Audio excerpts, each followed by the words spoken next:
नमस्कार। आप सभी का स्वागत है YouTube चैनल क्रिएटिव कपिल पे। आज हम जो नया विषय है उसको स्टार्ट करने वाले हैं, स्टिल लाइफ। स्टिल लाइफ होती क्या है?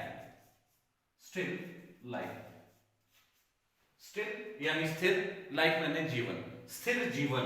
स्थिर जीवन इसको वास्तव में वस्तु चित्रण कहते हैं हिंदी में। उन चीजों का चित्रण करना, उनको बनाना जिन वस्तुओं जो अपने स्थान से नहीं हिलती हैं बिना किसी बाहरी फोर्स के। अगर मैंने इस कप को एक जगह से हटाना है तो मुझे अपनी फोर्स लगानी पड़ेगी, तब ये स्थान से दूसरे स्थान पे जाएगा। कहने का मतलब ये वस्तु है। वस्तुएं वे वे होती हैं जो अपने स्थान से बिना किसी प्रेशर के द्वारा, बिना किसी जोर के द्वारा एक स्थान से दूसरे स्थान पे मूवमेंट नहीं करते हैं। तो हम ये ड्राइंग में इस स्टिल लाइफ को इसलिए स्टडी करते हैं क्योंकि हमने आगे जाके यही सीखना है कि हमने फ्री हैंड प्रैक्टिस करनी है। फ्री हैंड प्रैक्टिस के लिए हमारे को पहले जो ये वस्तु चित्रण किया जाता है, वस्तु चित्रण हमारे को क्या करना होता है, मेजरमेंट के द्वारा करना होता है, ताकि हमें अनुपात, समानुपात, ये सारी चीजें पता चल जाए। क्योंकि एक चीज बना रहे हैं तो अनुपात उसमें पता चल जाएगा। अब उसके आधार पे दूसरी चीज बनानी है तो वो समानुपात है। तो उस समानुपात को किस तरह से वो उतनी ही साइज की लगनी चाहिए जिस रेशो में ये छोटी है और ये जिस रेशो में ये वाली बड़ी है। तो उसको हमारे को कैसे मेजरमेंट के द्वारा हम बिल्कुल हूबहू वैसा ही बना सकते हैं। तो इसमें जो पहली विधि आती है, मेजरमेंट की विधि आती है। तो इस चीज को मेन बनाने का उद्देश्य क्या है कि हम इसमें ये जानने की कोशिश करते हैं कि हम अपनी इन जो जितनी भी हमने ड्राइंग करनी है, जितनी भी आकृतियां बनानी है, तो हम उसके लिए एक रिहर्सल कर रहे हैं।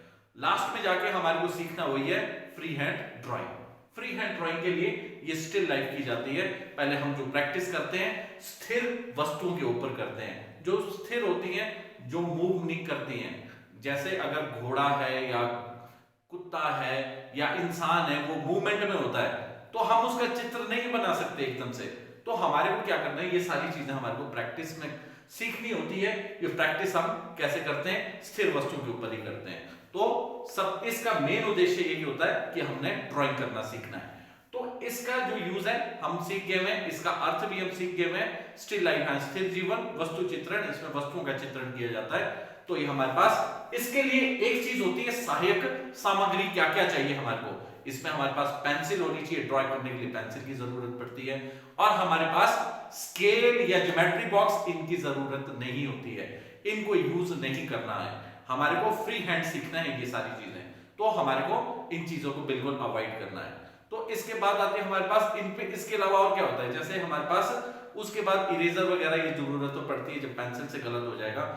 ड्रॉ करने के लिए हमारे को HB की नॉर्मल पेंसिल यूज करनी होती है, जबकि हम शेडिंग के लिए या लाइट एंड डार्क दिखाने के लिए B की पेंसिल, जो सॉफ्ट पेंसिल्स होती हैं, उसका यूज करते हैं। जो H वाली पेंसिल्स होती हैं वो हार्ड होती हैं, इसलिए इनका यूज हम सिर्फ स्केल बनाने के लिए यूज करते हैं। जो B वाली पेंसिल्स होती हैं जैसे 2B, 4B, 6B, 8B, 10B, तो ये हमारे पास कैसी होती हैं, सॉफ्ट होती हैं। ये शेडिंग के लिए यूज की जाती हैं, शेडिंग के लिए हम इनका यूज करते हैं। या फिर हमारे पास आता है कलर्स आते हैं, कलर्स आते हैं, वाटर कलर्स होते हैं, पोस्टर कलर्स, एक्रेलिक कलर्स आते हैं आपके पास।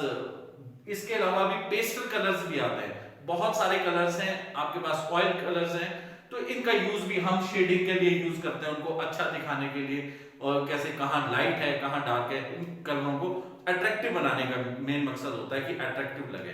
तो उसके बाद आता है हमारे पास कि हमारे पास सामग्री के साथ साथ अब हमारे को सबसे पहले जब इसको सीखना है तो हमारे को इसके सिटिंग प्लान का भी पता होना चाहिए। सिटिंग प्लान क्या होता है? अगर हमारे पास ये कोई ऑब्जेक्ट रखा हुआ है, हमारे पास ये हमारे पास बेस लाइन है, यहां पे हमारे पास कोई ऑब्जेक्ट रखा हुआ है, दो ऑब्जेक्ट रखे हुए हैं, तो उनको हमने ड्रॉ करना है। उससे पहले हमारे को आना चाहिए सिटिंग प्लान, कि बच्चों को बिठाना है वो किस प्रकार से बिठाना है। तो ये हमारे पास इसमें दो रो में बच्चे बैठते हैं, एक रो 2 मीटर की दूरी पे होती है, 2 मीटर, और जो पीछे वाली रो होती है, दूसरी रो, ये होती है हमारे पास 2.5 90 मीटर, अर्थात 2 मीटर 90 सेंटीमीटर, 2 मीटर यानी 200 सेंटीमीटर। तो ये हमारे पास दोनों अलग अलग होते हैं। इसमें सबसे जो देखने वाली चीज है, जो इसमें जो स्ट्रेट बैठता है, जो सामने बैठता है, वो बैठता है नंबर 4। 4 के इस तरफ को 3, 2 और 1, बीच में गैप रहता है। इन गैप में पिछली साइड को भी विद्यार्थी बैठते हैं। 4, ये आ गया 5, ये आ गया 6, 7। पहली रो में हमारे पास 7 ही बच्चे बैठते हैं। उसके बाद पिछली रो में हमारे पास 1 और 2 के बीच में 8, 9, 10, 11, 12 और ये 13। मतलब कि एक ग्रुप में 13 ही बच्चे बैठ सकते हैं, उसके अलावा इसमें बच्चे नहीं बैठते हैं। ये जो नंबर 1 पे हमारे पास बच्चा बैठता है, ये 22.5 डिग्री के ऊपर बैठता है। नेक्स्ट वाला हमारे पास 45 डिग्री पे, ये 67.5 पे और ये 90 डिग्री पे।